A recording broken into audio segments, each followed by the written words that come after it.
Hello, this is Edith Newmeyer, and I'm the author of the book, The Mystery of Adam. Today I want to respond to an article uh, which came out on the New York Times. The New York Times, exactly. And the article is called Churches Can No Longer Hide Domestic Violence by Julia Baird. So this Julia is exposing um, the domestic violence that is being ignored in the churches.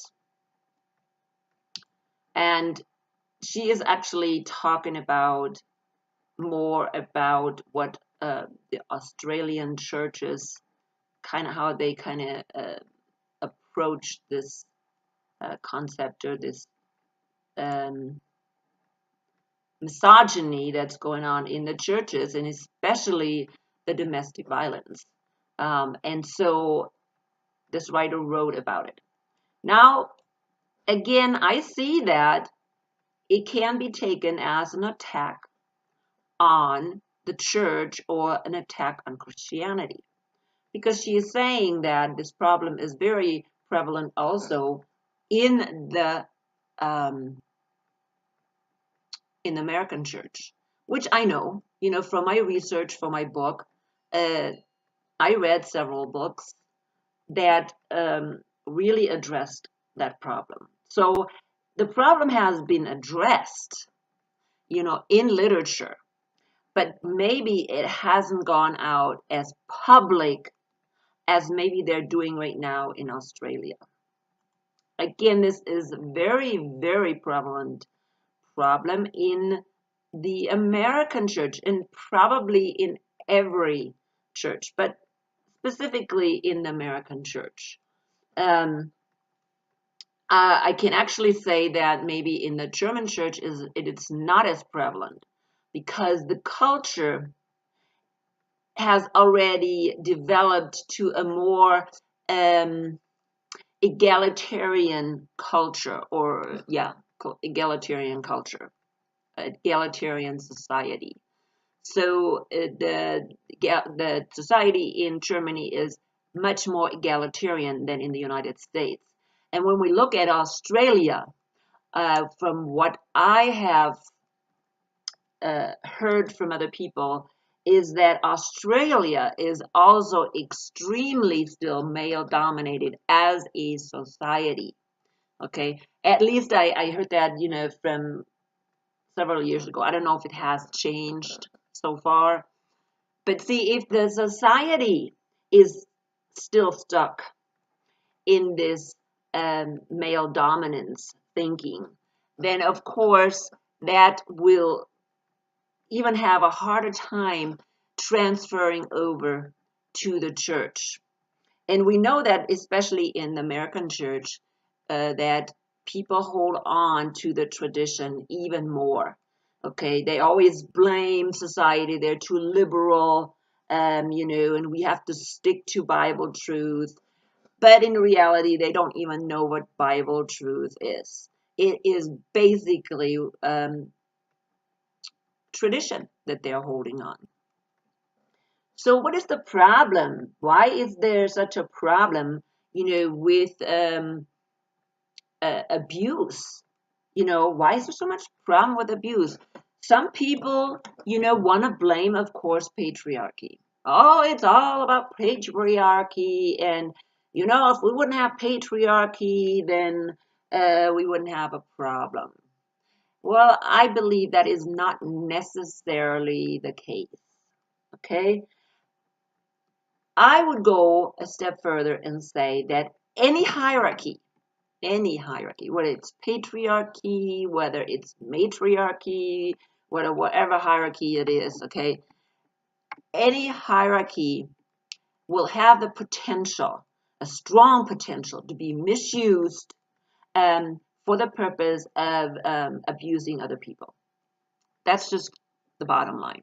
Okay, let's not blame patriarchy. I mean, I understand these people that say it's patriarchy.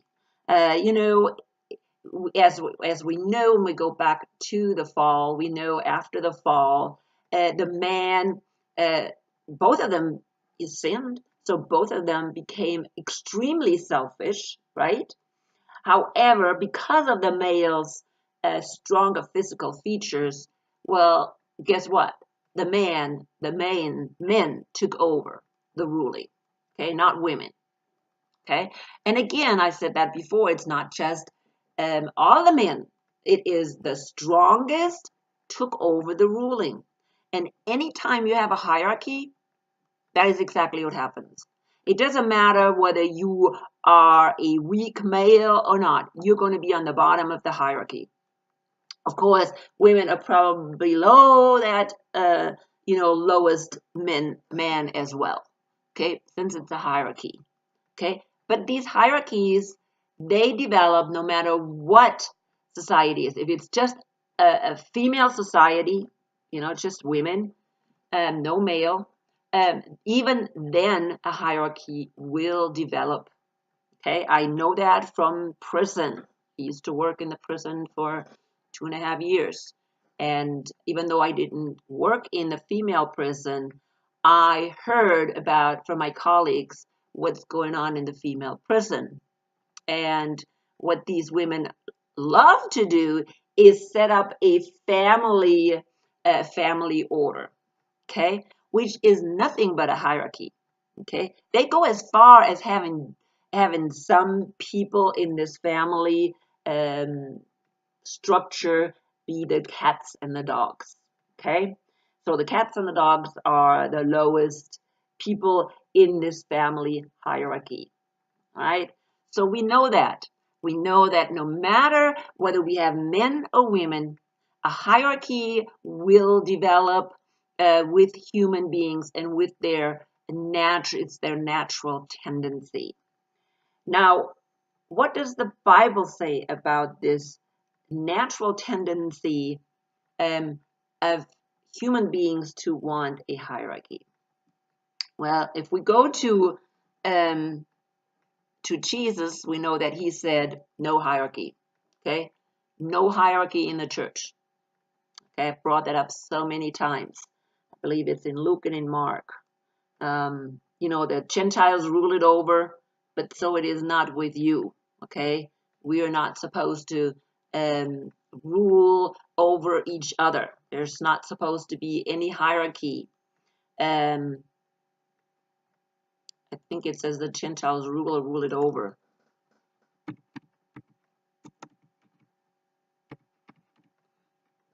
Gentile, not Gen.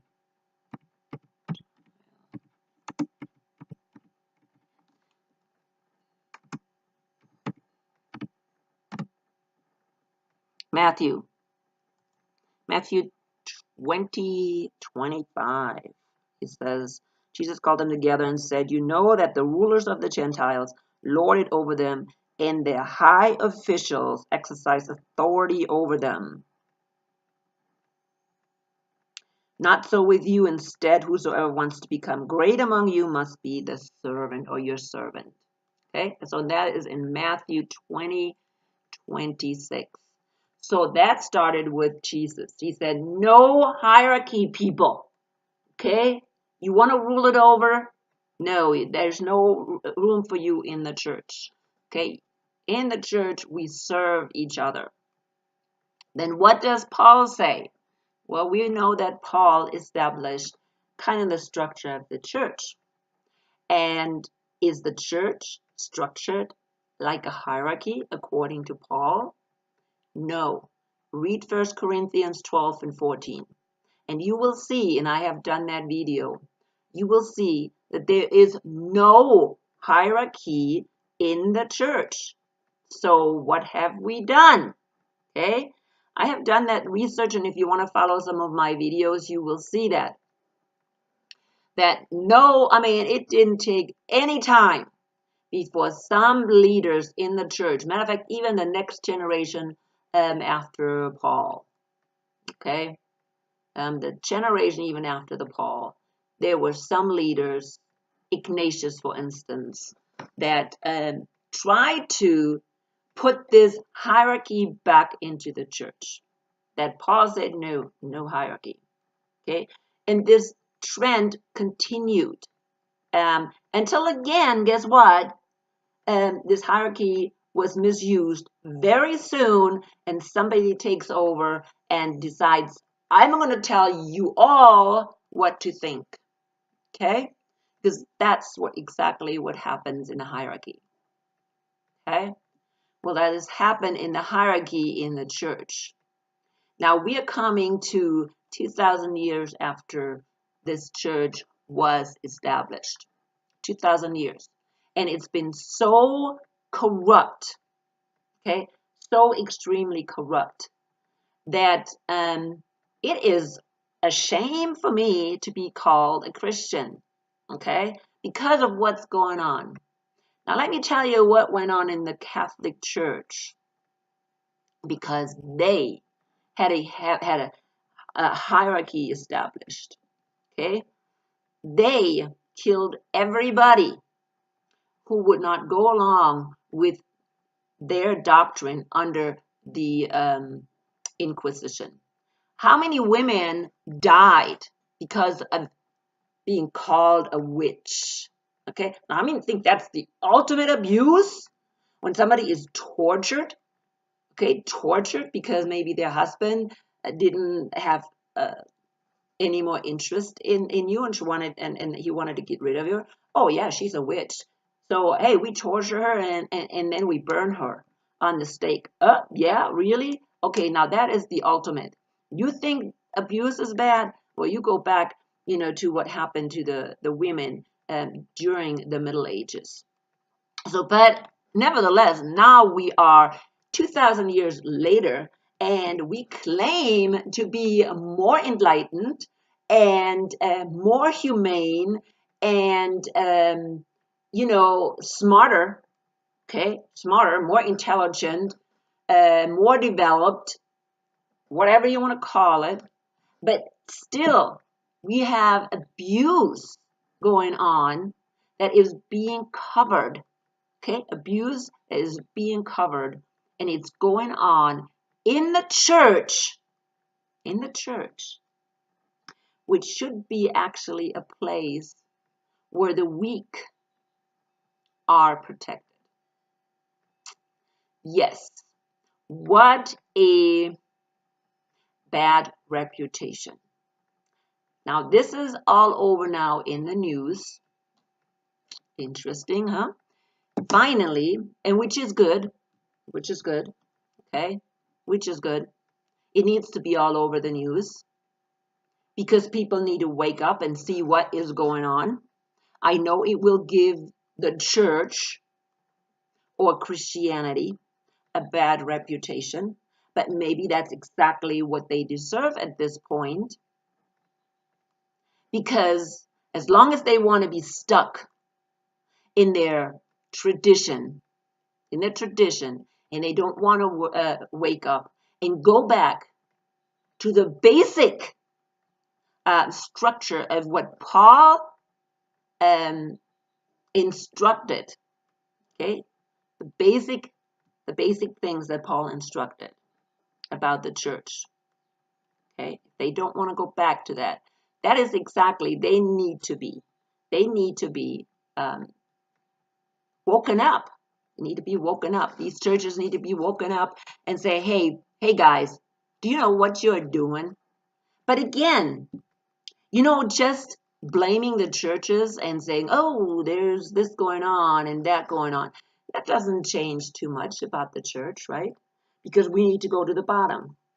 You know what? When Martin Luther was trying to reform the Catholic Church, he didn't understand that he needed to just radically just change everything and start from scratch, in a sense. Not totally scratch, because he needed to be start on the foundation of Jesus and Paul.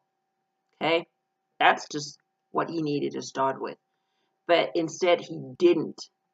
Okay? He just reformed some of the things that he thought were important for him. Well, the same thing's going to happen with the church If we're just thinking, oh, you know what, we just have to reform and give women equal rights in the church, oh, goodness sakes, the hierarchy is not so bad. Hierarchy will always develop. Yeah, and I think that's when we would be going wrong again. Yes, in the world we do have hierarchy.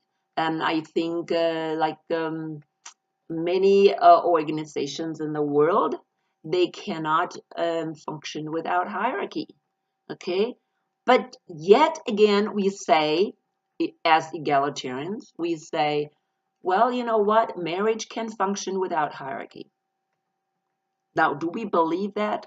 Do we really, really believe that marriage can function without hierarchy? Do you really believe that marriage can function as an equal relationship? Well, if you believe that, then guess what? Church can function the same way. It may be hard to change because we're not used to that kind of a thinking, but it's not impossible. It is absolutely not impossible. So, my recommendation to this problem is not changing patriarchy. Okay? Oh, yeah, let's just get these misogynist guys out of the church or expose these misogynist guys. Well, you know, the problem why we're having these men misusing really other human beings is because they are um, in power. Okay, they're in power. Now, what would happen if we put women in power? Well, the same thing would happen. You know, there's no difference, really. There's no difference. Women are not immune. Okay, women are not immune to misusing hierarchy. Um, what we need to be doing is put away with the hierarchy and put accountability in place. And this how accountability has to be so all members are accountable to each other. Now we know that God created the man and the woman as human beings in order for them both to be accountable for each other. Okay? He created them. If you look at when God says it's not good for the human being to be alone, I will create a helper for him. Okay, it says a suitable helper. Okay, and that word originally, that suitable, that was translated suitable. I think the word is connecto, and I know what it means. It means in opposite, one that is standing opposite to they're supposed to be standing opposite to each other. Why opposite to each other? Because they're supposed to be accountable to each other. They're mirrors. Okay, I see you, you see me, and we need to be accountable for each other. It's almost like God always calls two witnesses too. There are also two witnesses. One cannot stand alone as a witness. Okay, the other one needs to be there as a witness.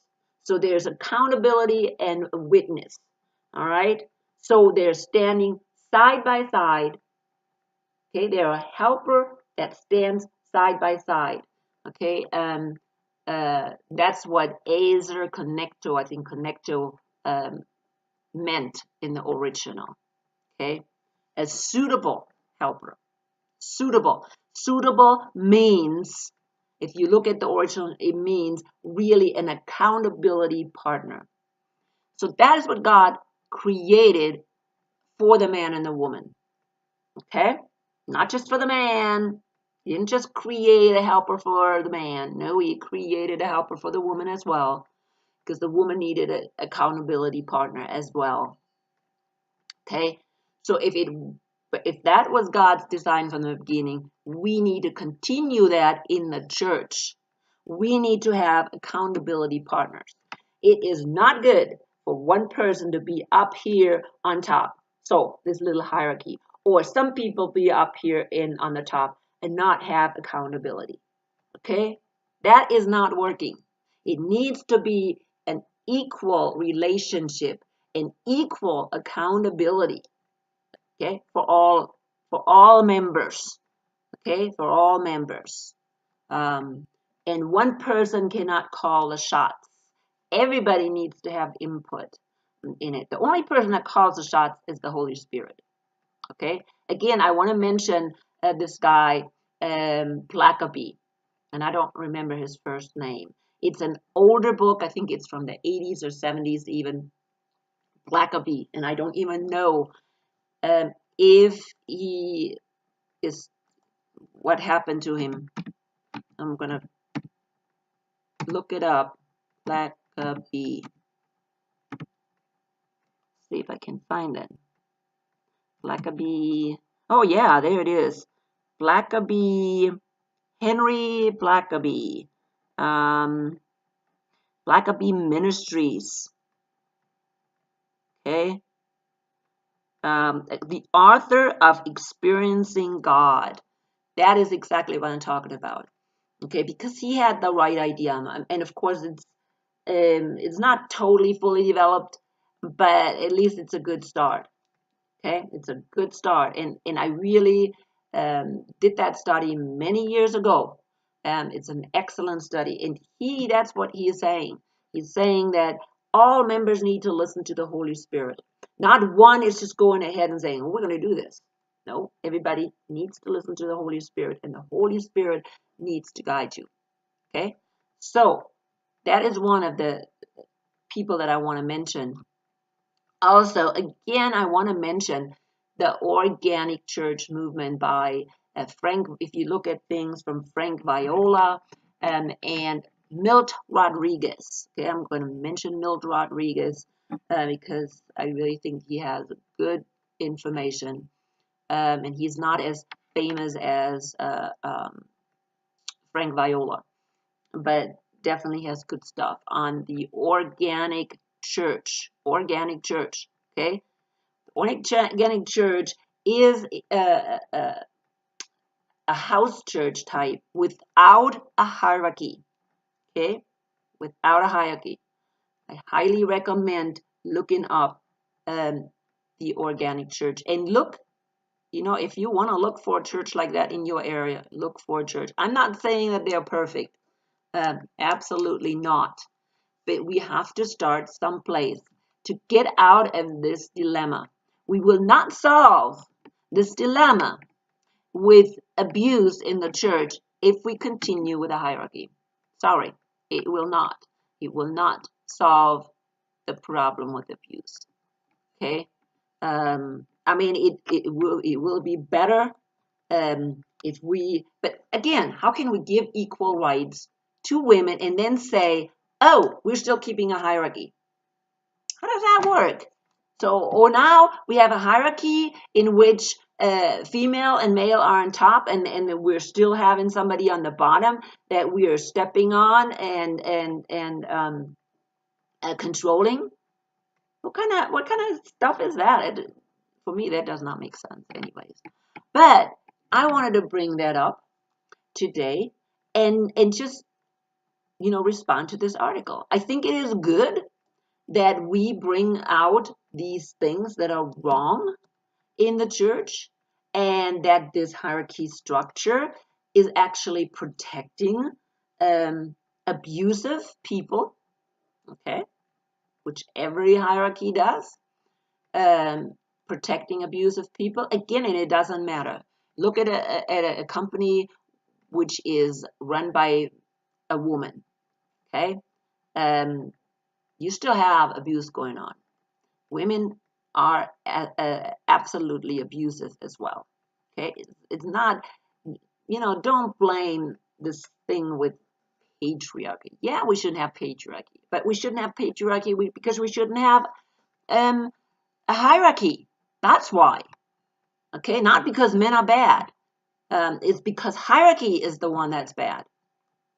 So, anyways, I come to my end right now. I just wanted to make that point because I think it's so important that we see that it's the hierarchy. It's the hierarchy that is being misused, and not blame men for being more abusive or more violent or whatever. Okay, if women have the power, and they will do the same exact thing. Why? Because we are both human beings and we are both affected by sin. All right, but I'm really now finished. So keep thinking, keep using the Holy Spirit, and I will talk some more later on.